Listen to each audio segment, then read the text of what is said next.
The below two series are based on the mathematical operation which number comes in place of D in the second series. ఓకేనా, ఇక్కడ పైన ఈ మధ్య కొత్తగా అడుగుతున్నాను, ఈ విధంగా ఈ మధ్య పైన ఈ విధంగా అడుగుతున్నాను. ఇక్కడ ఒక సిరీస్ ఉంది. ఈ సిరీస్ ఏ విధంగా అయితే మూవ్ అయిందో, ఈ సిరీస్ ఏ లాజిక్తో అయితే మూవ్ అయిందో, కింద కూడా అదే లాజిక్తో మూవ్ అవ్వాలంటున్నాడు. అదే లాజిక్తో మూవ్ అవుతే డి అనే దాంట్లో ఏ నెంబర్ వస్తుంది అంటున్నాడు. అంతే కదా. చూడండి 8 16 అయింది అంటే 8 × 2 16, 16 18 అయింది అంటే +2 అంటే 8 అనేది 16 అయింది. ఎట్లా అవుతుంది? 2 అవుతుంది. 16 ఏమైంది? 18 అయింది. ఎట్లా అవుతుంది? +2 అవుతుంది. అంటే అవుతుంది కదా. నెక్స్ట్ 18 × 2 36, మరి 36 ఏమైంది? 32 38 అయింది అంటే +2 అయింది.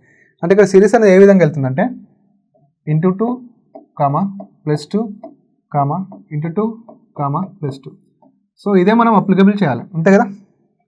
ఇక్కడ ఎంత 7 ఉంది నా, 7 × 2 14, 14 + 2 16, 16 × 2 32 అంతేనా. 16 × 2 32, 32 + 2 34. సో 34 ఇస్ ద, మనకేమన్నా డి అన్నాడు, సి డి అన్నాడు కాబట్టి డీలో ఎంత? 34. 34 ఎక్కడ ఉంది? సో ఏలో ఉంది కాబట్టి A will be the right answer for this question 34. ఒకటి × 2 వేసినాం, ఒకటి +2 వేసినాం, ఒకటి × 2 వేసినాం, ఒకటి +2 వేసినాం. 34 will be the right answer.